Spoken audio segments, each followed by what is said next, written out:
Hey everybody. So there's been considerable interest in my services as a music producer.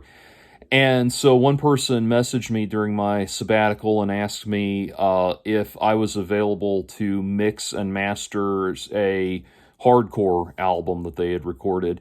And yes, absolutely, I'm available to do that. I am happy to do that. And if you would like to DM me on Twitter, we can talk about my rates for various services and what I need from you to make the project sound really solid and that sort of thing. So, absolutely happy to do that, and I'm going to be releasing more of my music this year. I'm actually right now as we speak producing doing an EP for a local band. So, hopefully that all goes well and that comes out, and that'll be even more stuff that I can put in my portfolio and that sort of thing.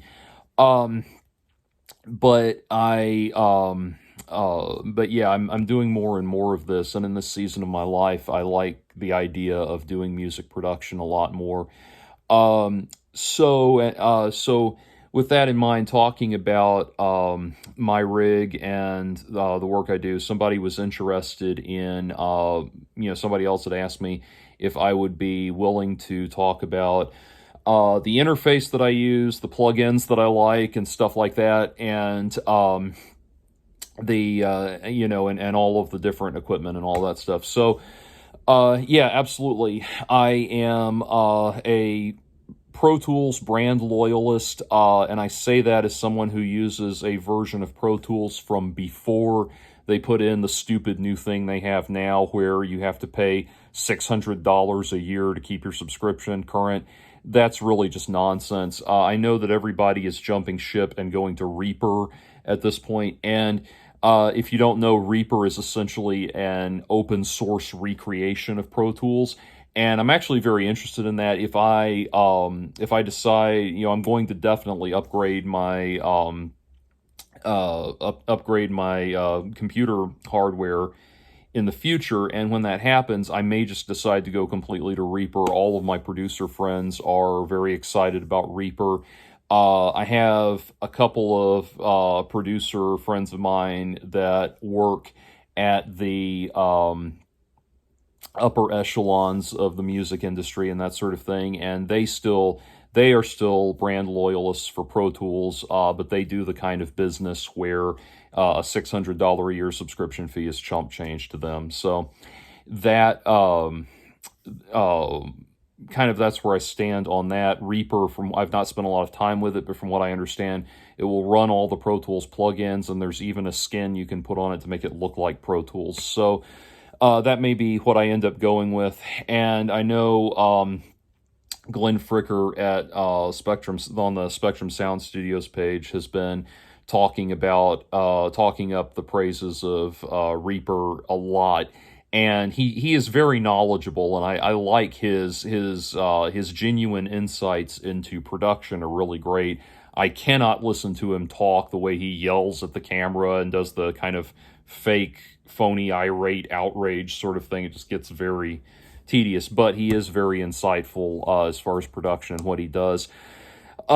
So getting back to what I do, I am a big fan. So here's the thing.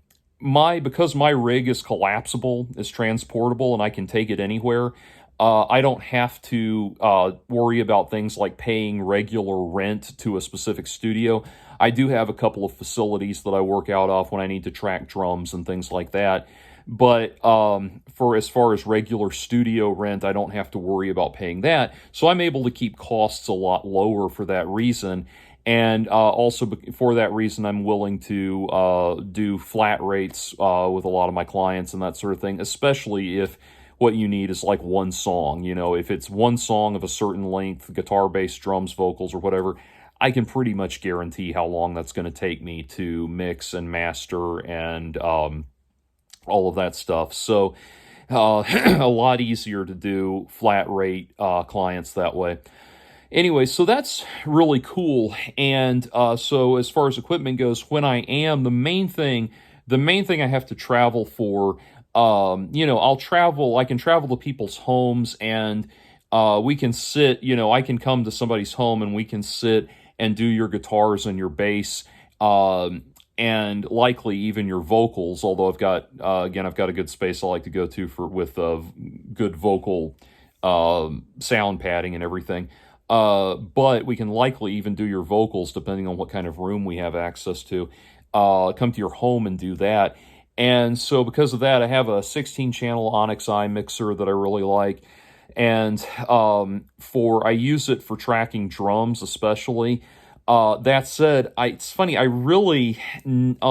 have some simple, just Pile Pro mics. I use a lot of just very basic no frills equipment because a lot of the real pizzazz happens in the mix and in post-production anyway. So I just want to get a good representation of your sound. And so I have some Pile mics, and I run those into a 16-channel Onyx Eye mixer. And what's interesting is, like, with miking up drums, I've got 16 channels, and actually did a drum recording session earlier today where we mic'd up the entire kit with 7 mics, and that covered all of the drums, 2-room mics to capture the cymbals and the hats and everything.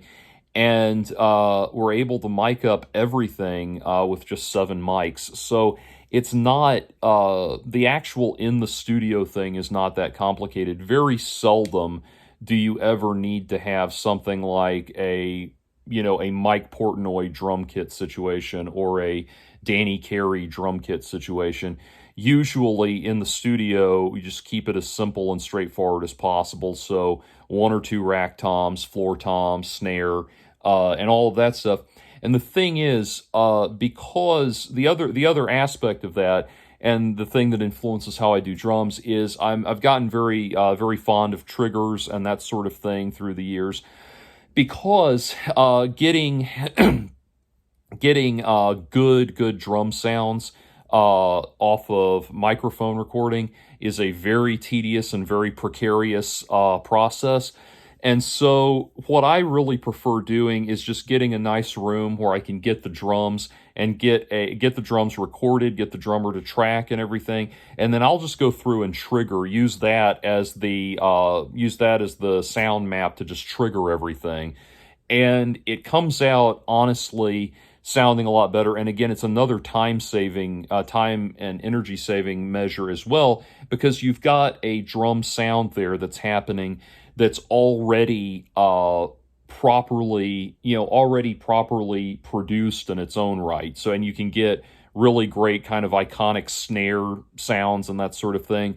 So I'll use Easy Drummer is a good one. I used to work out of a facility that had Drumagog. I really like that one. That's really great for drum replacement too. But that helps a lot. And it's not complete. That trigger sound is not complete. You still have to mix it within the context of the overall sound of the track, EQ it within the overall sound of the track, and that sort of thing. And usually there's a lot of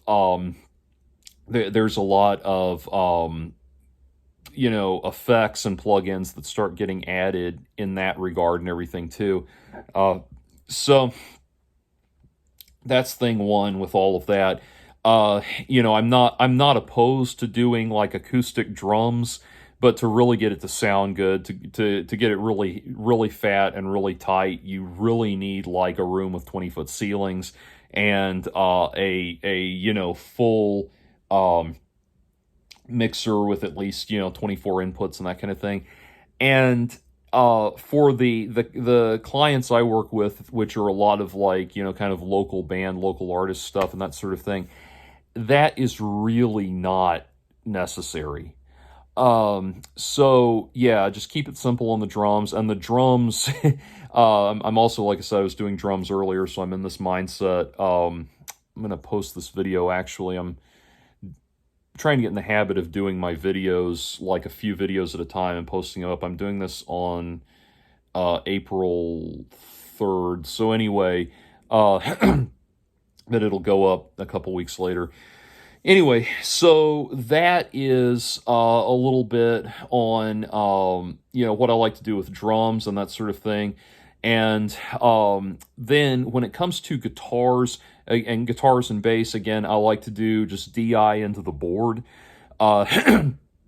With only have you do DI into the board, and then I'll give you, if you need distortion, I'll give you a temporary distortion to plug into, and I'll use like the SansAmp plugin for that comes with Pro Tools. Just to give you a basic distortion, I've got some custom distortions that I came up with for that kind of give you kind of have a little bit more feedback to them and a little bit more. They're a little bit hotter, just so you feel like you're playing through an actual amp. And then the only effects, the only pedals that I want going into the board are going to be the front end effects, the things like whammy pedal, wah pedal, and volume pedal if you're using a Digitech pedal or anything like that. And then I want to save all of your using if you're using any kind of digital interface like a Line 6 or a Line 6 Pod, which I have a couple of Line 6 Pod X3 Live units that I use when I'm on stage. But I really very seldom, unless I need the whammy pedal, I really very seldom plug them in the studio because I don't like to do amp modeling going into the board. I want to get a good, clean tone. So I'm going to give you distortion that you can play through so you feel like you're playing through your amp and you play like you're on distortion if that's what you need. But what I'm actually tracking is a nice, clean sound. And the reason I want that nice, clean sound is because I want something that I can take and get the real guitar tone with later. Person was asking if there are any particular plugins I like and everything. With regards to guitar, there's actually a guitar tone plugin that I really like called Grind Machine, and it's great for especially getting that kind of brighter high frequency, straight off the amp feel, that I have snarling high end that you hear on a lot of thrash records and things like that. So I really like Grind Machine, and it's good for getting that nice, also a nice crunchy sound. So Grind Machine is one, and when it comes to plugins, I do have a lot of custom-made settings and things that are kind of magician never reveals his secrets things as far as just custom settings and stuff that I've done. But that is one plugin that I really recommend. I really like it, and there's a free version of it that actually will give you a lot of functionality. It only has a few different amp models and a few different stomp pedal models and that sort of thing. It'll really only give you, it has a few things, but it really gives you everything you need, especially because when it comes to getting good guitar tone, I'm, again, all about the reamp. What I would rather do is get that good clean tone rather than have you bring your rig into my studio or me set up in front of your rig and mic everything up and have to worry about the acoustic placement of the mics and everything on the front end. What I'd rather do is record you straight into the board and then take whatever pedals, if you've got that electro harmonics distortion pedal that you really like or that sort of thing, we can plug all that back in and cycle that back in the reamping process. And that's really how I prefer to do it, because then we can sit there and talk about your tones and think about your tones and decide what we like and what's going to work without you having to regenerate a new performance of it every time. When you pull off that awesome Yngwie Malmsteen solo, I want us to be able to keep that brilliant take and not have to throw it out because we decided that this distortion that we used on the front end going into the board is no longer acceptable. So that's one thing. And when it comes to reamping, I'm not somebody who wants to just like daisy chain compressors and go from there. I want to really mic up the amp, and at that point I can mic up your amp, or I've got a nice crate cabinet over here that I really like. And we can mic it up that way and really give it that nice full sound that it deserves. And then for bass, For doing bass, I'm the same way. A lot of bassists come with a huge bass rig that's got all kinds of its own compression on it and everything. I'm going to handle your compression. You're going to record straight into my, again, go DI, and I'm going to give you all the compression and all of the EQ that you need after the fact. And so that's my approach, because I like to have I've been in situations where I've been brought in to do a rescue mix on a track or something that somebody else was doing, like come in and do an uncredited rescue mix. And there's nothing worse than trying to get punch and kick and, sound out of a bass that was not recorded properly in the first place. There's only if I didn't get, it's the whole garbage in, garbage out thing. If I did not get a good signal on the actual bass going into it, then I am not going to be able to, there's going to be very little that I can do to get that huge bass sound. So, if you come to me and say, I need this to sound like Justin Chancellor on Lateralis, or I need this to sound like, Victor Wooten on the first Flecktones album, or whatever, all of that is going to depend on the quality of the DI that we do, on the quality of the no frills, cable into the bass, cable from your bass into the board aspect of it. I'm not going to deal with any pedals going into it. And so, one of the things I will say this, bass players are the number one, the number one instrument that I send, or the number one instrumentalist that I send to the repair shop. If you have got a bass, you have got to have I want really strong, preferably active pickups if you've got them, but really strong, clean pickups. Please come into the session with your pickups completely vacuumed out, with the interior, take it to a good repair place and have them just completely vacuum all the dust out.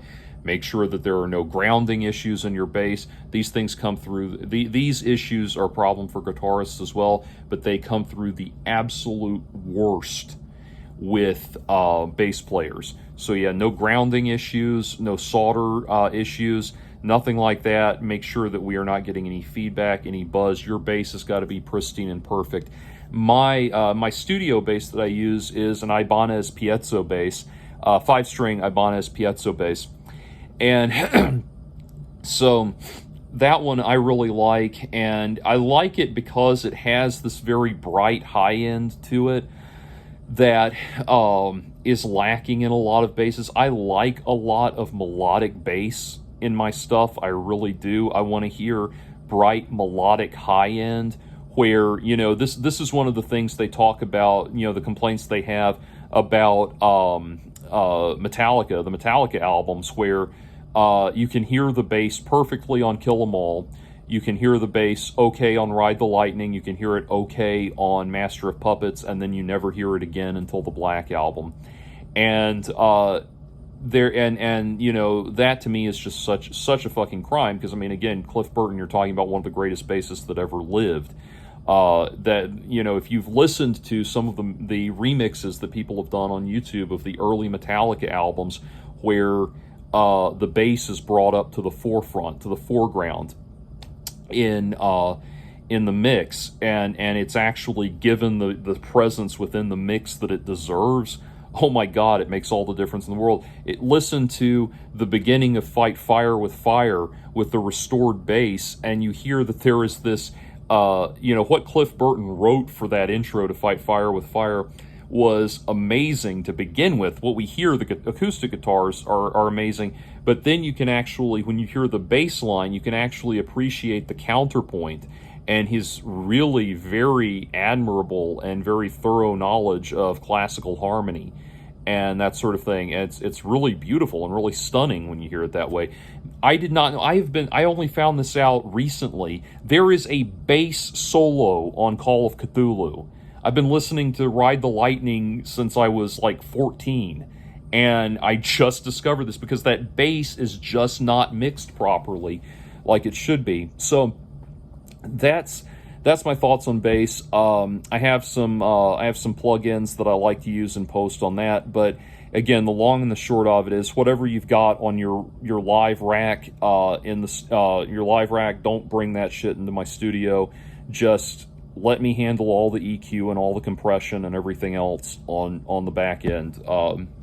So that's bass, and then as far as my guitars that I use in the studio, probably 85% of the guitars that you hear me do, that you've heard me record in the last 5 years, have been done with my 5, 6, almost 7 years. When did we do the first Axis album? That came out in 2019. We recorded it in 2018. So 19, 20, 21, 22, 23. Yeah, 5 years. And really everything I've done in the last 5 years, the majority of it has been on my Schecter Diamond Series, and it's not the one that you thought of when I said Diamond Series. I have the, it's now discontinued, but the Les Paul style Schecter Diamond Series, which I got that years ago because I love the Schecter sound, and I love the reliability of Schecters. I love that they have the great pickups. You know, it's not like a Fender where you have to strip them out and put in Seymour Duncans or something. They have great pickups right out of the box, and they're just ready to go. So I love that about Schecters. They're very reliable, but I also wanted a Les Paul body on my guitar, a Les Paul bodied guitar, and everything. And, you know, just being a huge fan of Al Di Meola and people like that, I wanted a Les Paul style guitar. So that's become my main squeeze, and that's the number one guitar that I go to for everything because it's just ready to go no matter what I need. Then for a lot of like really heavy, chunkier, lower end stuff and everything, I've got a couple of Ibanez 7-strings that really chug really well. One of them is the S Series. You may have seen that in different things. It's that aqua seafoam color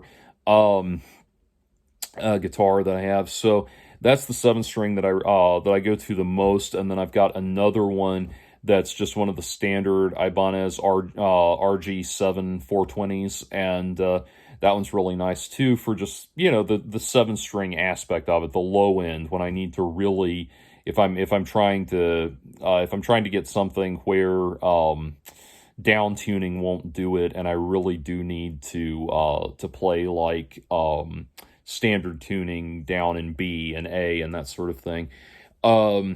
That's what those are great for. Actually, I did a track with those to give you an idea of how handy the 7-strings are. They actually come in use. They come in handy a lot more than you would think. I did a remix of a friend of mine from Berkeley, Christy Youngs. She did a song called "Fuck Me," and I did a metal. She's put out an EP of she put out an EP of remixes of "Fuck Me," and there was I had the idea to do a metal remix, like a new metal sounding remix of it, and sent it to her. She really liked it, but it didn't fit with, she felt like it changed the vibe too much. So she didn't end up using it. She said she might put it out at some point down the line. I wish she would, because I'm really proud of that. But anyway, it was a really cool thing.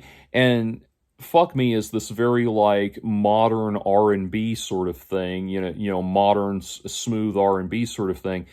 And surprisingly, putting like those huge low end like drop A 7-string chords behind it really adds this huge wash. And that's like, when you're going for gives it like a Deftones type sound and that sort of thing.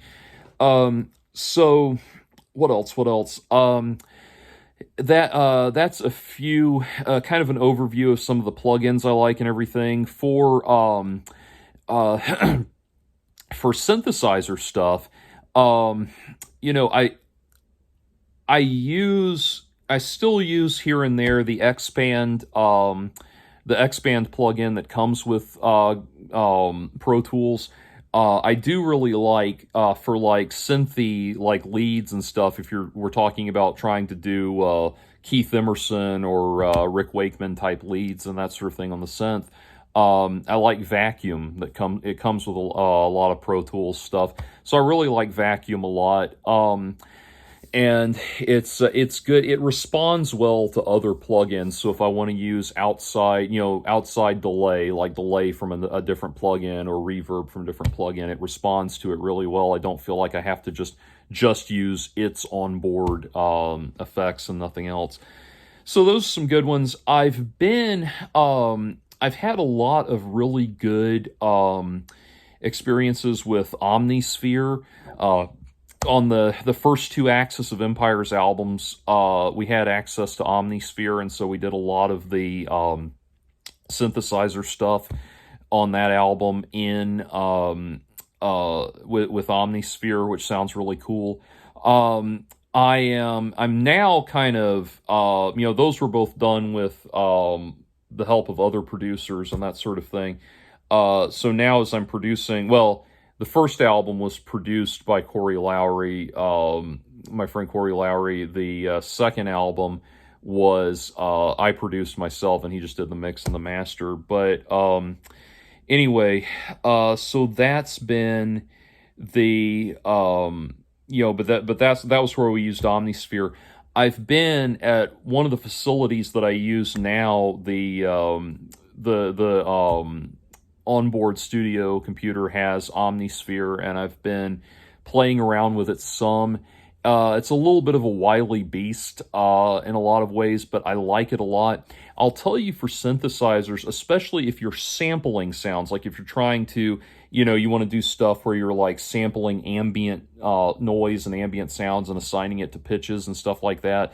If you're going for like a Sigur Rós type thing or something like that, or a Radiohead thing or something like that. And don't ask me what I think of Sigur Rós. I think they're instrumentally they're phenomenal. And then they have this singer that sounds like a Pomeranian being neutered.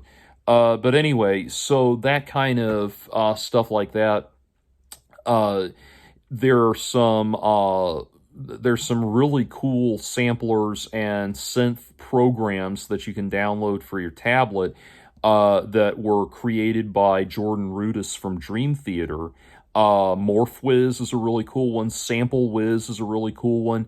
And some really cool stuff like that where you can sample sounds and assign it to pitches. And so I've done, with SampleWiz, I've gotten great things like, blowing across bottles and then turning that into pitches, MIDI pitches and stuff like that. Patches, MIDI synthesizer patches, and tapping on glasses, recording my, not this cat, but an older cat I had. I recorded him purring and was able to get a microphone right up to his throat and recorded him purring and sampled that through, dump that into SampleWiz, and you can get chord sounds, these beautiful chord washes of a cat purring, and stuff like that.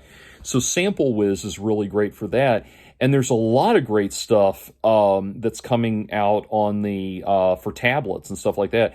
I use a program to do my classical writing. I do a program called Notion and that's great, if you need like string quartets or brass bands or stuff like that to synthesize all that stuff. Notion is great for that. And some of the patches on there are so good, like their string, not crazy about their solo string patches, but like their section string patches, for like violin sections, cello sections, that kind of thing, are really so beautiful that I, with just a little bit of cleaning up in the EQ and everything, and a little bit of kind of a brighter high end and that sort of thing, they really sound amazing. Especially for, if you're doing like progressive rock type stuff and everything, like Spock's Beard type stuff, or that kind of thing, anything that's going to have a real symphonic element to it, like a Pink Floyd or a King Crimson or something like that. That's it's really great for that. If you're, if you're writing orchestral scores and that sort of thing. So if you're still watching and you're still interested, I should have put all of this at the front end of the video. But as far as the services that I offer for what I can do in the studio, mixing, mastering, yes, can do all of that, no problem. Recording your band, yes, I can do all of that, no problem. I am also happy to play on your tracks if you need that. If you need guitar on your tracks, if you need bass on your tracks, I'm happy to do that. Certainly available for hire for all of those things. And then I have certainly a bevy of colleagues that, I have kind of the ultimate mental Rolodex of people that I can reach out to, friends and associates of mine that all come highly recommended, that I can get on your track and on your project and everything, and I'm happy to record all of that. I'm available to do, I'm available to write orchestral, if you need orchestral scores for your track, if you're like, well, I need a string quartet background for this, I need, I need flutes and woodwinds and that sort of thing. Whatever you need, I can write out parts for that too. I'm happy to do all that, all of your arranging and stuff like that. I am willing to do songwriting for you if you need songs written. However, that does get into more contractual stuff because at that point I will want royalties on the back end and everything in addition to the cost of my services.